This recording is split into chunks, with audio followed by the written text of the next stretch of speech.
C'était pas prévu qu'on aille là. Puis, sens-toi très à l'aise si tu veux pas embarquer là-dedans, OK?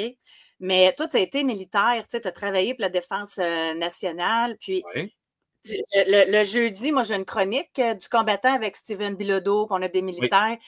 Puis, ces temps-ci, avec le contexte politique qu'on vit, il y en a vraiment beaucoup, des vétérans particulièrement. Puis ça, cet aspect-là, je peux comprendre que quand tu es allé au champ de bataille, tu étais allié avec les États-Unis, eux autres, là, ils capotent puis ils n'en reviennent pas de ce qui se passe avec les États-Unis. Sont vraiment... Il y en a même que c'est venu rechercher des triggers, là, tu sais, c'est à ce point-là.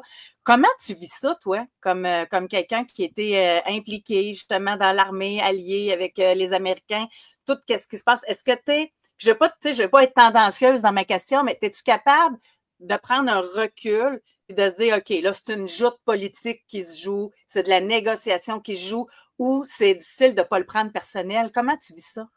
Ben, tu as raison là-dessus, je ne le prends pas personnel. Puis, dans mon domaine, dans ma pratique professionnelle, le terme cybersécurité devrait demeurer apolitique. Tu sais, aux États-Unis, l'ancienne directrice Jen Easterly, qui était la directrice du CISA, qui est l'agence de cybersécurité des États-Unis, elle a décidé que par le 20 janvier, elle sacrait ça là, puis elle s'en allait parce qu'elle n'était pas compatible avec la nouvelle administration.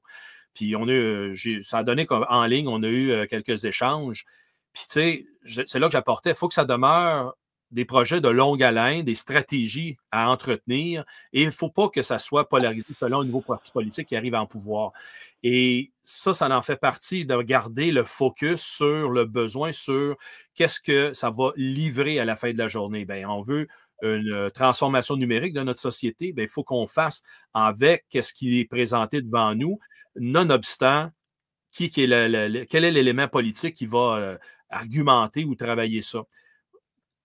Les Américains, présentement, sont avec un beau problème parce qu'il y a beaucoup de projets, dont entre autres des commissions qui ont été arrêtées, la commission pour la protection des élections, d'autres projets de cette nature-là, d'enquête justement de cyber-incidents qui sont arrivés, des cyber-incidents majeurs à portée nationale, mais qu'ils ont été arrêtés et il y a bien du monde qui ont été limogés de ces ministères, ces départements-là, et qui fait en sorte que, oups, là, ça va créer une régression au lieu d'avancer puis d'apprendre davantage qui étaient les malfaisants à l'intérieur de l'appareil gouvernemental, ben là, oups, là, il y a un vide présentement. Fait que, Comment ils justifient ça, qu'ils arrêtaient ça? C'est-tu économie d'argent? C'est-tu en lien avec encore d'autres? avec ce fameux projet d'âge-là, de vraiment faire le ménage, d'enlever le superflu, etc.